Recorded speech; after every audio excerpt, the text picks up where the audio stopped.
And అలాగే maybe నేను విన్న దాని ప్రకారం ఏంటంటే బెంగళూరు నుంచి ఇక్కడ బయట నుండి ఎవరైనా తీసుకొస్తే వాళ్ళు చాలా తక్కువ రెమ్యునరేషన్ తీసుకుంటున్నారని విన్నాను.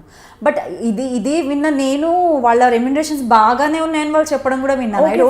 నేను అది యాక్సెప్ట్ చేస్తాను. రెమ్యునరేషన్ తక్కువ, మీరు ఉన్నారు బెంగళూరు నుంచి వచ్చారు, ఎంత పేమెంట్ ఒక 2-3,000 తీసుకుంటున్నారు అనుకుందాం, మీకు అప్ అండ్ డౌన్ ఛార్జెస్ ఉంటాయా, ఇదే ఫ్లైట్ కానీ ట్రైన్ కానీ, అకామిడేషన్ ఇస్తారా, ఫుడ్ డే అండ్ నైట్ చూసుకోవాలా. ఇక్కడ మన వాళ్ళకు పేమెంట్ ఇస్తే మన ఫుడ్ రివర్స్ తీసుకెళ్ళి మనం పెట్టుకొని ఎవ్రీథింగ్ కాస్ట్ మన. అండ్ వన్ మోర్ థింగ్, కొంతమంది బెంగళూరు అమ్మాయిలు హాఫ్ అమౌంట్ ప్రొడక్షన్కి ఇచ్చేసి కాస్ట్యూమ్స్కి హాఫ్ అమౌంట్ వీళ్ళు వేసుకుంటారు. అది కూడా లేదు. అండ్ ఎవ్రీథింగ్ మనం చూసుకొని రిటర్న్ నేను ఒక్కొక్కసారి ప్రొడక్షన్కి ఫుడ్ కావాలన్నా వాళ్ళకి వీళ్ళకి ఏదైనా కావాలన్నా నేనే తీసుకెళ్తూ ఎందుకు ఇవ్వడానికి మనకు ఆలోచించాలి. ఫస్ట్ ఆఫ్ ఆల్ మన తెలుగు వాళ్ళకి మనకు పెట్టడానికి రాదు, పక్క వాళ్ళు ఏమైపోయినా పర్లేదు కానీ తెలుగు వాళ్ళు అసలు రానిరు, అసలు వాళ్ళకి ఎంకరేజ్మెంటే లేదు. అసలు ఎవరున్నారు తెలుగు వాళ్ళు, తెలుగు హీరోయిన్స్ ఎవరున్నారు చెప్పండి టీవీ మీడియాలో, మీరు చెప్పగలరు గట్టిగా 4 పేరు చెప్పండి. ఇప్పుడు కష్టం, కాంప్లికేటెడ్ యాక్చువల్లీ ఈ సిచ్యువేషన్ చూస్తే. నెగిటివ్ అయినా చెప్పొచ్చు, సెకండ్ లీడ్స్ చెప్పొచ్చు, బట్ లీడ్ అన్నది ఎవరు జస్ట్ చిన్న క్యారెక్టర్ చేసే వాళ్ళని కూడా బయట నుంచే తెస్తున్నారు. హీరోస్ ఆంటీస్ అందరూ అక్కడ వాళ్ళైనా పోనీ వాళ్ళని ఇక్కడ తెచ్చుకుంటున్నారు. కన్నడలో మన ఒక్కడికి కాల్ చేయమనండి వాళ్ళు చేయరు, వాళ్ళకి ఆ పార్షియాలిటీ చాలా ఎక్కువ కన్నడీస్కి. వాళ్ళు ఎంతసేపు మా లాంగ్వేజ్ మా వాళ్ళు ఉండాలి మా వాళ్ళు ఉండాలి మా వాళ్ళనే ఉంటుంది. అట్లీస్ట్ తమిళ్ వాళ్ళైనా కాల్ చేసి పిలుస్తారేమో కానీ కన్నడ నుంచి మనకు కాల్సే రావు. అంత ప్రొటెక్ట్ చేసుకుంటారు వాళ్ళ ఇండస్ట్రీని వాళ్ళు. మన వాళ్ళు మాత్రమే ఎందుకు అలా? వాళ్ళు చాలా ప్రొటెక్ట్ చేస్తున్నారు అనేసి మన వాళ్ళు కూడా దగ్గర నుండి ప్రొటెక్ట్ చేస్తున్నారు అంటారా? దగ్గర నుండి ప్రొటెక్ట్ చేసుకుంటున్నారు, వాళ్ళని తీసుకొచ్చి వాళ్ళని ప్రొటెక్ట్ చేస్తున్నారు. మీరు మాత్రమే కాదు వెంకటేశ్వర అంటే మీరు చెప్పేది అలాగే అంత క్లియర్గా ఉందన్నమాట. వాళ్ళని వాళ్ళు ప్రొటెక్ట్ చేసుకుంటున్నారు, మన వాళ్ళు కూడా వాళ్ళని ప్రొటెక్ట్ చేస్తున్నారు. నేనైతే తమిళ్లో నేను ఒక ప్రాజెక్ట్ చేశాను, నాకు ఇప్పటికీ తమిళ్ నుంచి ఏమైనా కాల్స్ వస్తాయి. అంటే నాకు బేబీ ఉంది క్యారీ చేయడం ప్రాబ్లం అని నేను చేయట్లేదు, కానీ కన్నడ నుంచి ఏ రోజు ఎవరికి కాల్ రాలేదండి. నేను చాలామందిని కూడా కనుక్కున్నాను, ఎప్పుడు మరి బెంగళూరు నుంచి మాకు కాల్ రాలేదు. కనీసం ఇక్కడ ఎవరో ఆడిషన్ చేయరు బెంగళూరు వాళ్ళు. మన వాళ్ళు సీరియల్ స్టార్ట్ అవ్వగానే చాలా బెంగళూరు ఆడిషన్ చేయాలి అంతే, అలా ఉండింది. అండ్ కాల్ చేయడం కూడా డైరెక్ట్గా సీరియల్ స్టార్ట్ అవుతుంది అనగానే మేనేజర్స్కి ఎవరికైనా చెప్పేస్తే బెంగళూరు నుండి పిక్స్ అవి ఇవి పంపించేస్తారు, సెలెక్ట్ చేసుకుంటారు.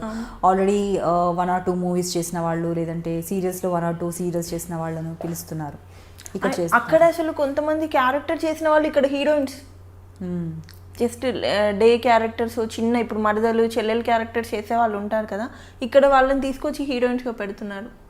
అండ్ పోనీ బాగున్నారు, అబ్బా నిజంగా మనం ఎందుకు పనికొస్తాం, ఒక్కొక్కరు చాలా బాగున్నారు కదా అన్నట్లేదు. గట్టిగా ఉంటే ఒక 4-2-3 అమ్మాయిలు బాగుంటారు పర్లేదు అనిపిస్తుంది. అంతమంది ఎక్కడ బాగున్నారండి? ఛానల్ పెడితే అసలు స్టే చేయాలనిపించాలి కదా కనీసం. పోనీ గ్లామర్ పక్కన పెట్టేద్దాం, పర్ఫార్మెన్స్ అనేది ఇంపార్టెంట్ అనుకున్నా కూడా దానికి కూడా లేదు. నేర్పించి చేపిస్తే ఎలా వస్తుంది? ఒక డైలాగ్ ఇంటెన్సిటీ, ఇప్పుడు నేను ఏదైతే ఎమోషనల్గా ఫీల్ అయ్యి తెలుగులో నేను చెప్పినంత నాకు తమిళ్లో చెప్పమంటే నాకు రాదు. నా మదర్ టంగ్ నేను ఏదైతే లోపల నుంచి ఫీల్ అయ్యి చెప్తున్నానో అదే వస్తుంది కదా. నేర్పించి ట్రైనింగ్ ఇప్పించి తెలుగు నేర్పించుకొని అన్నీ నేర్పించుకొని ఎందుకంత కష్టపడ్డాం? అసలు అది లాజికే అర్థం కావట్లేదు నాకైతే. డే బై డే నేను అది ఆలోచిస్తుంటే ఇంట్లో పిచ్చెక్కుతుంటుంది. ఏంటి రీజన్ ఇది, అసలు ఏముంది అని ఆలోచించితే ఏమి ఉండదు అక్కడ. సో ఇప్పుడు అనిపిస్తుందా ఎప్పుడైనా కూడా, అంటే ఇప్పుడు ఒక సీరియల్కి కంబ్యాక్ చేశారు, బట్ మీరు చెప్తున్నారు ఇండస్ట్రీ అంతా మారిపోయింది, రావచ్చు రాకపోవచ్చు ఫ్యూచర్లో. ఇన్ కేస్ ఒకవేళ వచ్చినా కూడా సేమ్ నెగిటివ్ కైండ్ ఆఫ్ అయినా కూడా ట్రావెల్ చేయాల్సి వస్తుంది. ఒక మెయిన్ లీడ్ చేసి నేను ఏదైనా క్యారెక్టర్ చేస్తా అంటే తక్కువ బడ్జెట్లో నాకు ఇస్తారు. కాకపోతే నేను అక్కడ మనసు చంపుకొని ఒక అమ్మాయిని పక్కన హీరోయిన్గా, ఎవరో అమ్మాయిని ఏ రకంగా లేని ఒక అమ్మాయిని హీరోయిన్గా చూస్తూ నేను బేర్ చేస్తూ నేను అలా చచ్చిపోలేను రోజు. ఇదే చేయకుండా ఇంట్లో ఉన్నా బాగానే ఉన్నట్టు అనిపిస్తుంది, కానీ ఇంకా అది ఫేస్ చేయలేను. సో మరి అలా చేయలేనప్పుడు ఇప్పుడు ఈ మధ్య కాలంలో అనిపిస్తుంది, అంటే ఎడ్యుకేషన్ కంప్లీట్గా ఫినిష్ చేసి ఉంటే అట్లీస్ట్ ఏదో చిన్న నా ఓన్ బిజినెస్ స్టార్ట్ చేసి ఉండేదాన్ని, లేదంటే ఒక జాబ్లో అయినా జాయిన్ అవ్వచ్చు, ఎందుకంటే మీరేమంత ఏజ్ అయిపోలేదు, యూ కెన్ డూ. అలా ఎప్పుడైనా అనిపించిందా? ఒక స్టడీస్ అయితే కంప్లీట్ చేసి ఉంటే బాగుంది. అంటే ఫినాన్షియల్లీ ఫస్ట్ నుంచి మేము బిలో మిడిల్ క్లాసే, అంటే ఒక్కొక్క డే ఫుడ్ కూడా ఉండేది కాదు. ఆ స్టేజ్ నుంచి వచ్చాను నేను.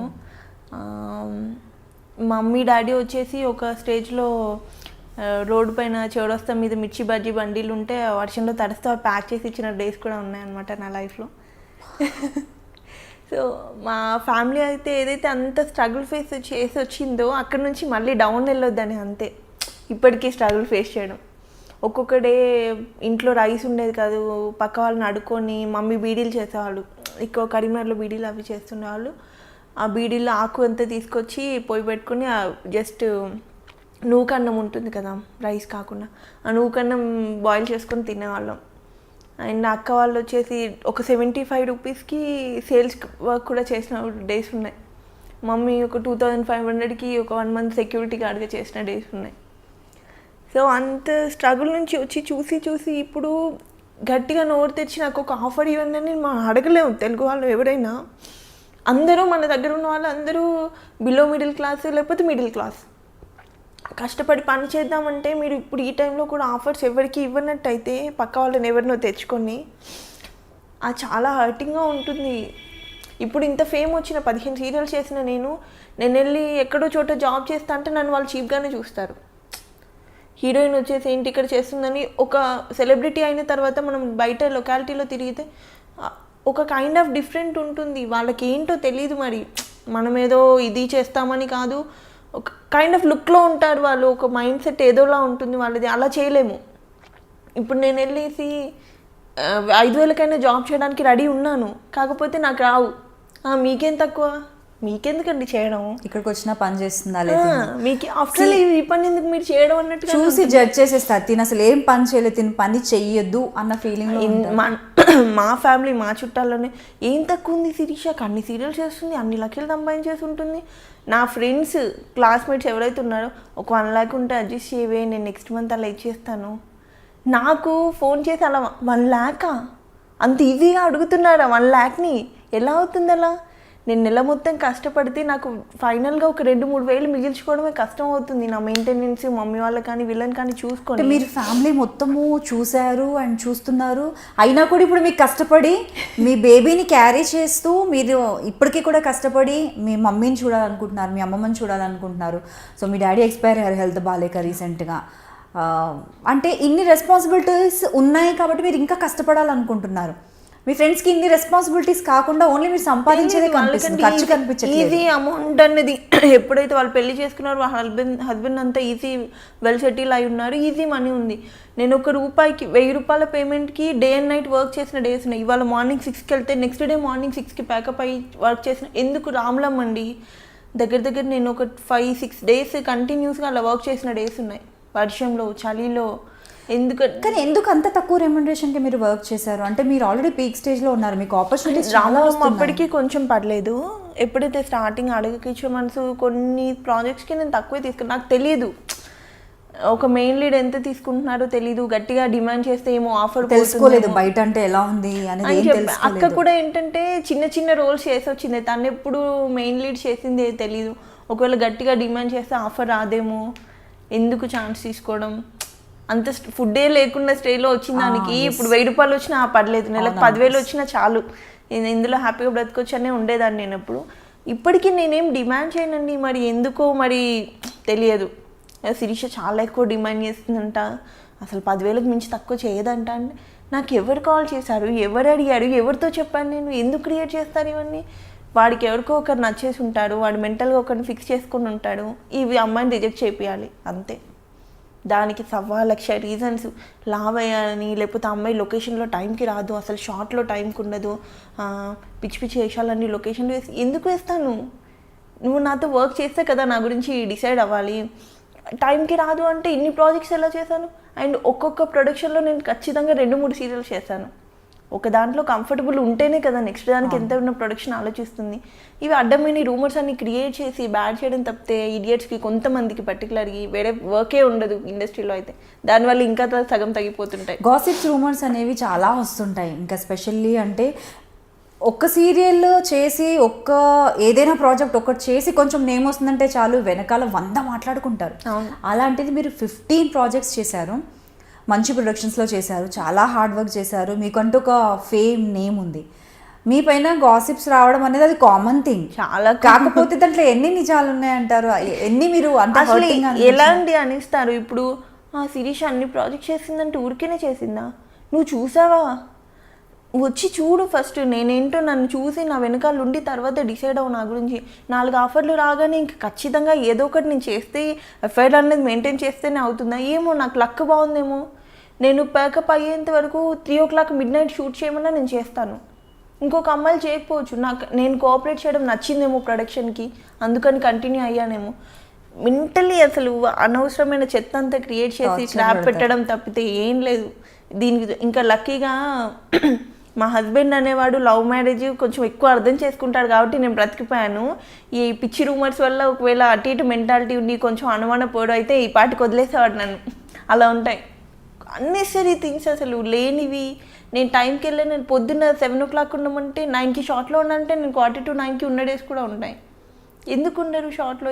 ఎవరు చూసారు, ఎవరు మాట్లాడారు చూడకుండా ఉన్నాను. వాళ్ళు అసలు ఆ ప్రొడక్షన్లో కొన్నిట్లలో నేను చేయలేదు, వాళ్ళు కూడా ముందే డిసైడ్ అయిపోతారు. అలా ఎవరికి నచ్చినట్టు వాళ్ళు రాసుకుంటూ ఉంటారు అలా. సో ఫ్రస్ట్రేషన్ మనుషుల ఫేస్ని చూసి వాళ్ళు ఎలా ఉంటున్నారో చూసి మనం డిసైడ్ చేయలేము. నేను ఆల్మోస్ట్ 2-3 times అయినా చూసి ఉండొచ్చు, మీ స్టేటస్ కావచ్చు, పిక్స్ కావచ్చు.